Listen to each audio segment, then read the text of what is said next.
and we we uh, we have had her on our program on many occasions, and I am glad that we are catching up and chatting with her today here on the old Skip Skype. So you've been evacuated from your area due to the wildfires.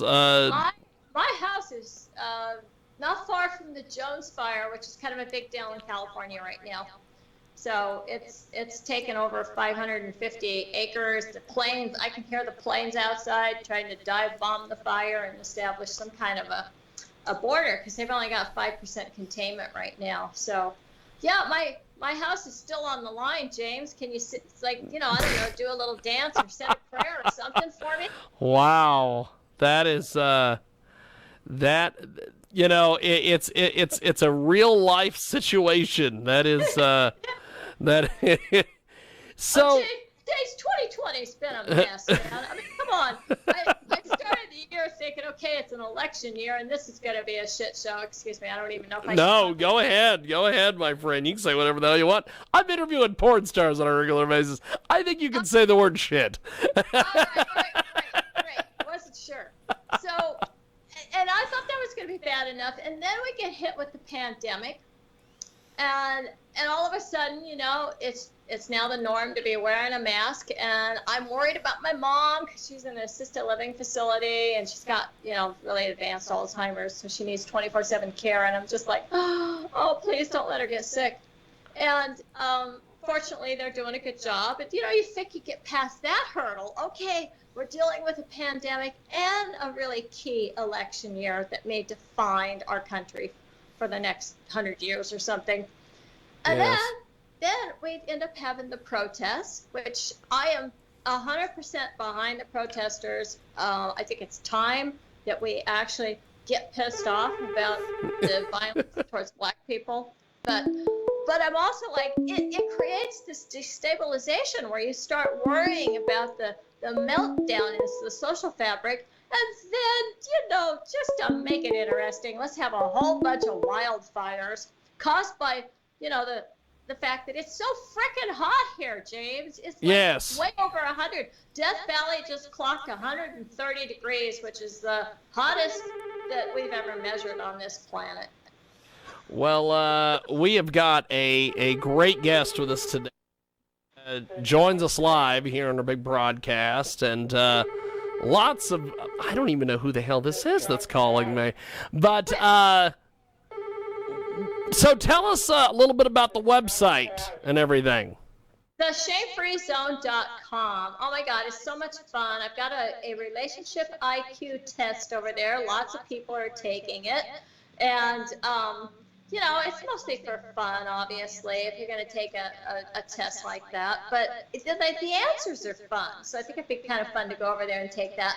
And then I've got like 200 hours of podcasts, and you can also access those to the Erotic Empowerment Zone. And then I've got my exquisite partnership formula, which is all about turning conflict into the best sex of your life. And then, of course, there's my blog, my regular blog, my pandemic blog, and then you got my YouTube, the Shame Free Zone. So I don't know, a lot of people are spending a lot more time over there nowadays because there's just so much to click on. So what exactly got you started in doing all this stuff? James, I had a very unique, you almost could say weird childhood. I was raised by Christian cultists.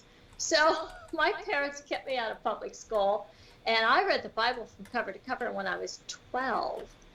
And so, if the Jehovah's Witness show up at my door asking me if I want to talk about the Bible, you know what I say to them, James? I say, sure, what do you want to know? I do. I mean, they had me memorizing Bible verses on flashcards when I was in grade school. So a super, super strict Christian cult. It was called the Worldwide Church of God. And I was kept out of school until I was 18. I was getting homeschooled. I was a straight A student, but I didn't know, was it a good education? I wasn't sure. And then I got to college and I realized, yeah, it was a good education because I had honors at entrance. I was a campus tutor. I tutored English. And then I graduated with honors, and I went straight into corporate America, and I worked there for 7 years. I was an office manager, department manager, and then I became a marketing rep. And you know what? Here's the kicker, James. The reason I got into the sex industry was because of my Me Too moments. Sexual harassment on the job. I basically decided if I was going to have to put up with sexual harassment on a job, I should get paid royally for it. That is awesome. We have got a great guest with us today. Veronica Monet is with us. The shamefreezone.com is her official website. And so what do you have coming up besides all this stuff with the with your house being over near the wildfires and things? Do you have anything? If things would just calm down, I might be able to finish my book. But you know what I started doing instead is I've started doing a whole bunch of video series. So I'm actually working on a video series with my friend and colleague Sophia Leva Marie, and it's called Sacred Rage, and and specifically about racism. So we are working on sacred rage as it applies to racism, and trying to help people turn the corner so that they can actually do something positive and constructive. And so that's one series that's coming up, and then I've got a whole bunch of people that I'm going to be interviewing about sexuality and relationship tips for my YouTube channel, The Shame Free Zone. That's coming up as well. And I've got a series over on Medium. If folks want to check me out on Medium, I'm writing a series of articles about how to reduce conflict while you're sheltering in place with your loved ones. So I don't know, that's a lot, and I'm going to get back to writing my book too. That is awesome.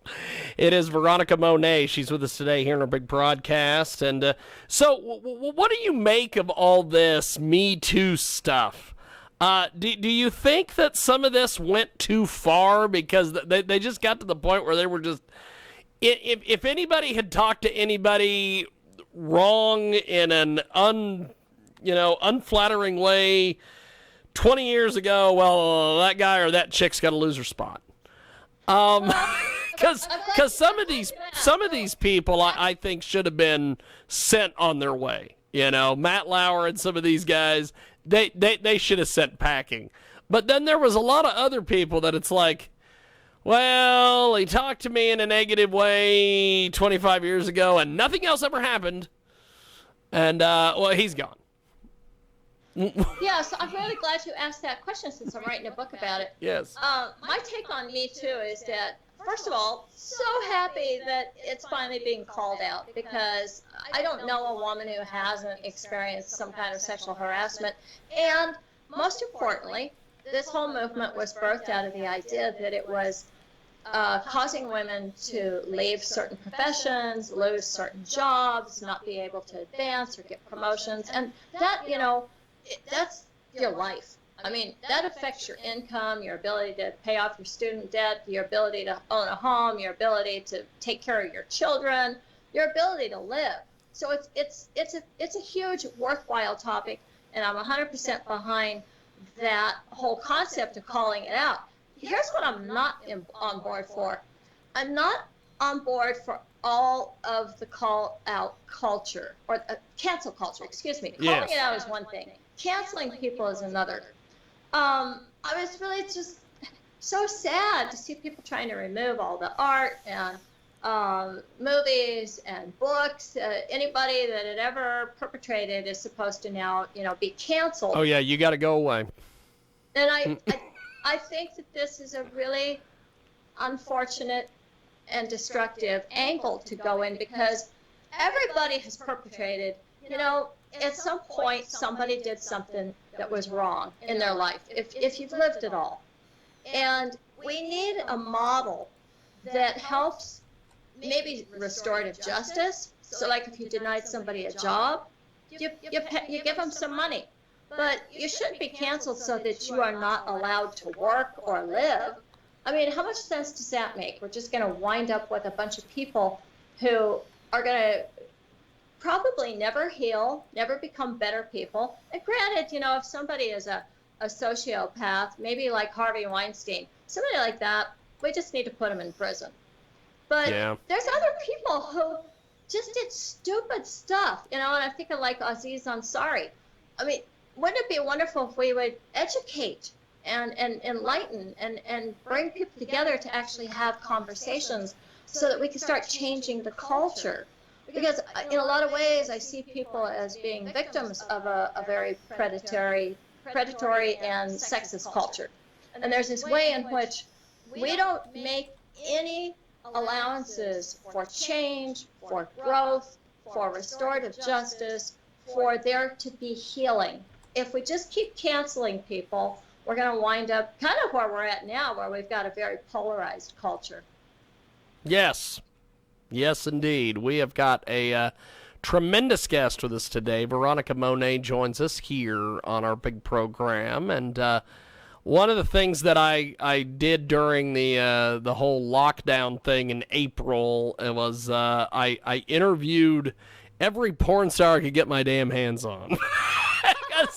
Because they were all not working, so they might as well talk to me. Right? Exactly. And along the way, I got to meet, God, what the hell was her name now? She has this, she has this thing that she has these hats. She has all these different things. She has this thing called the Bonobo Way. Oh, Dr. Susie? Have you ever had any... Susie! You're talking about Susan Block. Yes. Have you ever had any interactions with this woman? It's a friend of mine. Yes. She is fantastic. Yes. You know what? That woman is highly educated. Yes. And she can write like nobody's business. She's really intelligent. Well, how did you end up coming across her? Well, okay. Well, there's a simple answer to that, actually. We had, and some people don't know this, sex workers have conferences. So I met Dr. Susan Block at a conference for prostitution, International Conference on Prostitution, in the late 90s, and that was being hosted by my good friend Norma Jean Almodovar. If you folks haven't heard of Norma Jean wrote the book From Cop to Call Girl. She's awesome. I love her dearly. She mentored me in a lot of ways. She's the one who, I was already on television, but she got me on some other TV shows, some key shows, and just kind of showed me the ropes, and I just love her dearly. But she put on the International Conference on Prostitution, and Susan Block was there, and I met her, and I met her partner, Max, and I met a whole bunch of other people there. We had hundreds of people show up. We even had the former Surgeon General Jocelyn Elders give the keynote address at our conference. Good Lord. So, probably, I don't know, maybe your listeners are savvy and know that those sort of things happen, but they do. Well, I'll tell you, when we had her on,